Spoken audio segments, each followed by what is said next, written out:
barrels. We use about, depending on the wine, like Pinot Noir is 100% French oak. Cabernets are generally about 70% French and about 30% American. The Super T-Rex that we're having next is almost 40% American oak.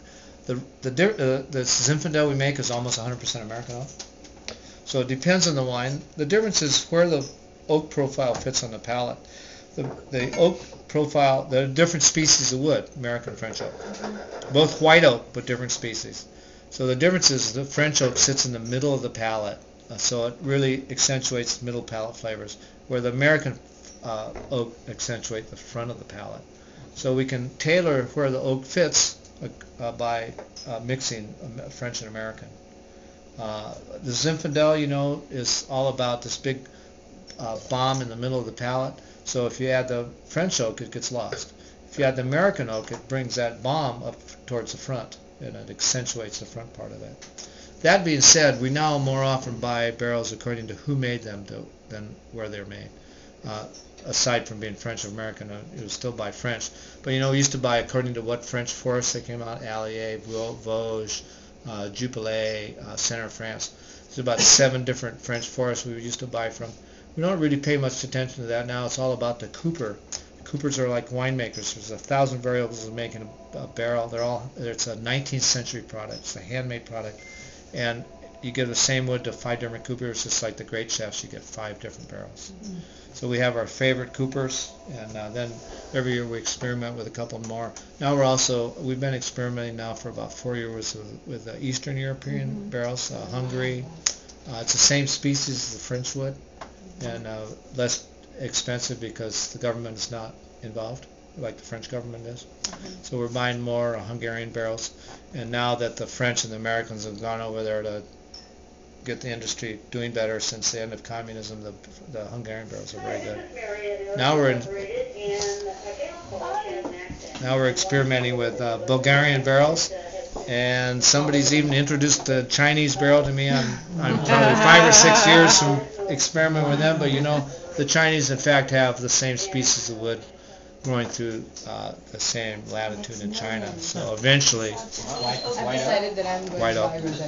And you had said something about how long it takes to figure out which barrels to use with which vineyards. It'd be nice to catch that. Yeah, we pair the barrels with the vineyards and with the particular wines, and we'll do an experiment. We'll do 6 or 8 barrels of a new cooper, and then we'll use coopers that we've had experience with.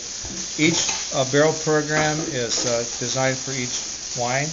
We make 18 different wines, and we've got a source of about 15 different barrel coopers. So it all ends up on an Excel spreadsheet. It's very complex, but each wine gets a separate barrel program to it, and then we hone it over a period of years. It takes about 5 or 6 years 5 or 6 vintages to really hone in how which barrels go with which wines. So we make wines from the same vineyards every year. We're not grape growers or winemakers, but our relationships go back many years, some of them as long as 30 years.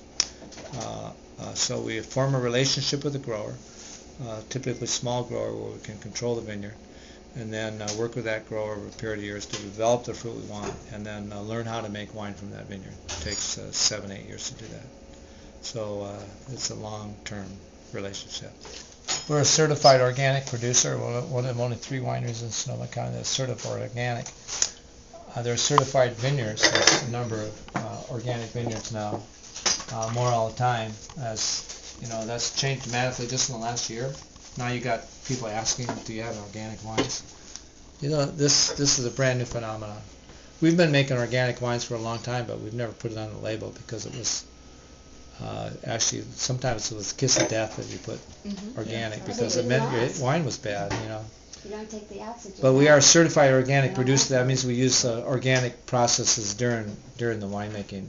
So we're careful of the chemicals we use in the winery for cleaning. We don't use any caustics. We only use hot water and steam for cleaning. We use sodium percarbonate, very innocuous combination of calcium carbonate and oxyplane and stuff in the yellow box. What's it called? Borax. Baking soda. Yeah. You can brush your teeth with this stuff. That's how benign it is. We recycle 98% of our water. We process all our wastewater and use it for irrigation, all our processed water. 98% of our water. We use about 20%. We use 20% of the water most wineries use for making wine. Most wineries use about 18 gallons of water to make a gallon of wine. We use about 4 gallons of water to make a gallon of wine. And out of that 4 gallons of water, 98% of it is recycled. That's pretty cool. You're going to start to see some organic wines from us. The first one's going to be Syrah that we're growing. So now the market has grown, recognized organic wines, and start to produce organic wines. We're going to do organic Cabernet and organic Merlot and organic Syrah. So But they'll last, right? they're made the same way we make all our wines. See, the problem with organic wines is that they were really fine at the moment, but if you didn't drink them now, they just didn't hold They up. tend to fall apart. Yes. Well, the sulfur is the big key Well, there. because they have oxygen in them and Yes, they were, you know, these will still use oxidizing a long way. these will still use sulfites. In fact, I So was they'll be dead listed set as organic, made from big organic grown grapes, against putting it from on organic my producer. for that reason. They won't say Because, organic wine in the front because that means you can't use sulfites, and they're there's still not a way to make stable wine without People sulfite. who were really collective wouldn't buy organic wine. Sulfite is not a preservative. Hold up. It's an oxygen scavenger. Whole Foods crunches oxygen. It attracts. SO2 is an inherently unstable molecule. The stable form is SO3. So unstable wants to go to stable. It's how nature works. And so the SO2 is always looking for an oxygen molecule to become SO3. That way it uses up the excess oxygen in the wine. Well, we measure the dissolved oxygen. So we know during the barrel aging process and during the bottling process how much dissolved oxygen we got. So we know how much SO2 we have to use up the dissolved oxygen that we don't want. And thereby we use up the dissolved oxygen. It uses up the SO2. The SO2 becomes SO3 and becomes non-reactive. SO3 is non-reactive, is inert. So it's only the SO2 that's bad for you. So If you match them up, then if you match them up and you pay attention to the details, then you can do a good job. Big wineries, they don't have the luxury of doing that. It takes too much time, it takes too much energy, it costs too much. So they just add,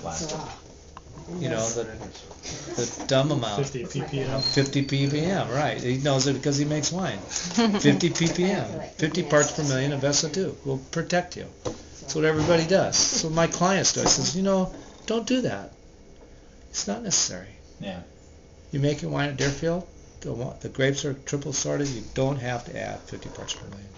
Do what we do at 25 parts per million, measure the oxygen, and then add just enough SO2 to use up the oxygen. That's the way it should be done. And then put it on the shelf and wait for that reaction to take place before you release it. So by the time our That's wines the are key. released, they have virtually no active SO2, maybe a little bit, but well below human threshold, below PJ's 8 parts per million. In fact, the last thing that